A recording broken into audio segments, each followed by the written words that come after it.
siapa yang pernah tahu, tiada siapa yang pernah rasa. Biar mereka coba mau, coba ada denganku. Mestikah perlu kau menjauh? Mestikah perlu kau menghalang perasaan yang pernah datang, ya tak pernah hilang. Aku yang merindu.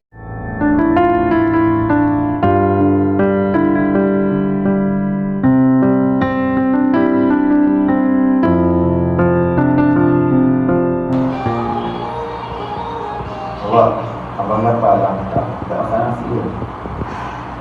Abang, tak nampak ke? Minum apa? Noh ni bukan matu rumah. Kenapa boleh kena buat? Abang masak nasi je. Tak apalah. Abang boleh masak sendiri.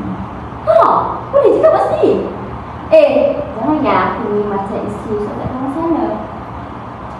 Sudah kalau kau.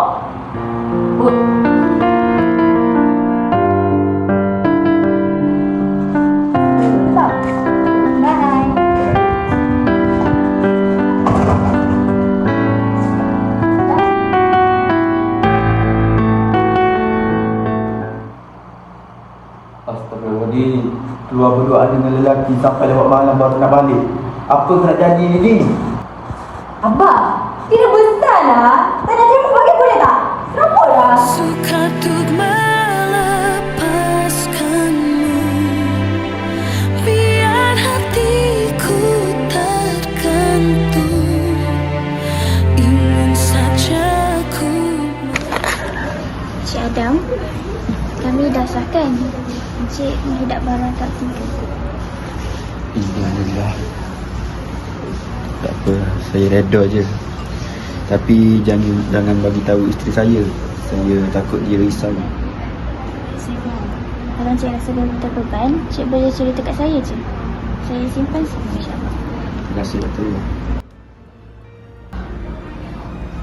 Oh, macam ni perangai kau. Aku akan hancurkan dia juga.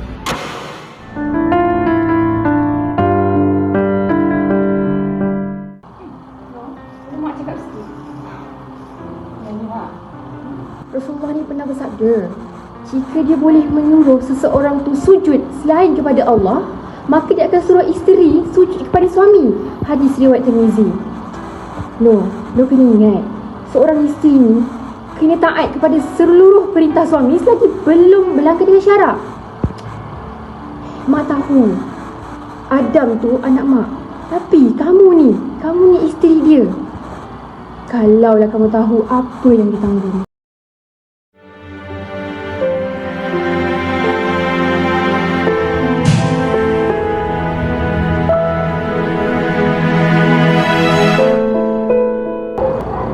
Mari sikit.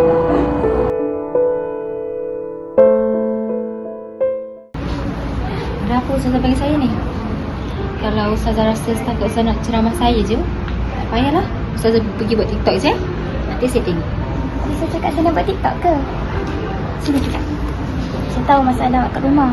Nenek awak dah cerita dah semua dekat saya. Tapi dia, awak tahu tak? Ayah awak tu pernah internet tau. Awak tak tahu kan?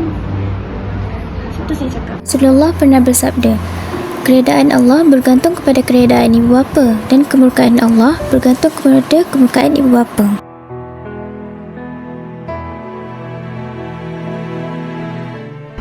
Kau penipu. Kau kata bapak aku pergi hospital sebab curang. Padahal dia sakit. Lepas tu, kau nak suruh aku buat apa? Kau ingat, aku nak sangat ke perempuan macam kau ni? Cubalah kau cermin diri kau sikit. Ya Allah. Astagfirullahaladzim. Ya Allah. Ya Allah. Sampai bila aku nak hidup macam ni? Ha? Aku tak naklah hidup dengan kau lagi. Tolonglah ceraikan aku, Adam. Aku tak nak hidup dengan kau. Abang, bangun bang. Abang. Puan, buat bersabar ya. Penyakit Bara beliau dah semakin kritikal. Kami dah cuba sehabis baik untuk rawat. Tapi... Bara? Apa semua ni, Mak? Kenapa tak bertemu? Ternyata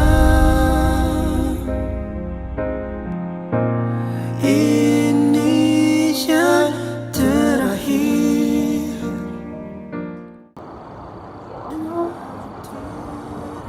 Salihnya kita dan suami aku. Ya Allah, apa lupa kata beliau aku sebagai isteri. Mereka masih beri aku peluang. Ya Allah, kesembuhkanlah suami aku, Ya Allah.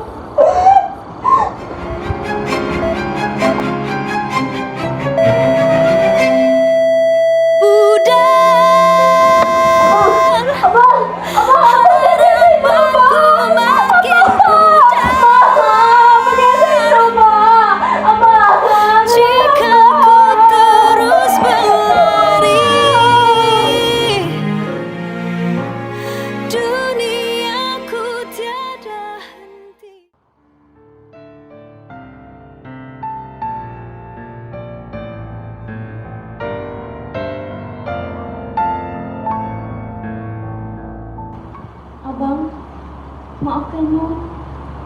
Selama ni saya buta. Tapi sekarang, saya sudah betapa besarnya sabar abang pada Nur. Abang, dia pun minta maaf. Dia banyak sangat derhaka dengan abang. Layak ke dia ni cemburu syurga? Aku rasa maafkan isteri dan anak abang. Allah syukur sebab Nur dan Di masih ingin hidup dengan abang. Terima kasih. Sudah menangis. Jom kita makan. Ikatan yang menghubungkan keluarga yang sejati bukanlah kesatuan darah, tetapi rasa hormat dan kebahagiaan pada hidup satu sama lain. Dan orang yang soleh dan solehah bukanlah mereka yang sempurna, tetapi mereka yang bersungguh-sungguh mengejar cinta Allah.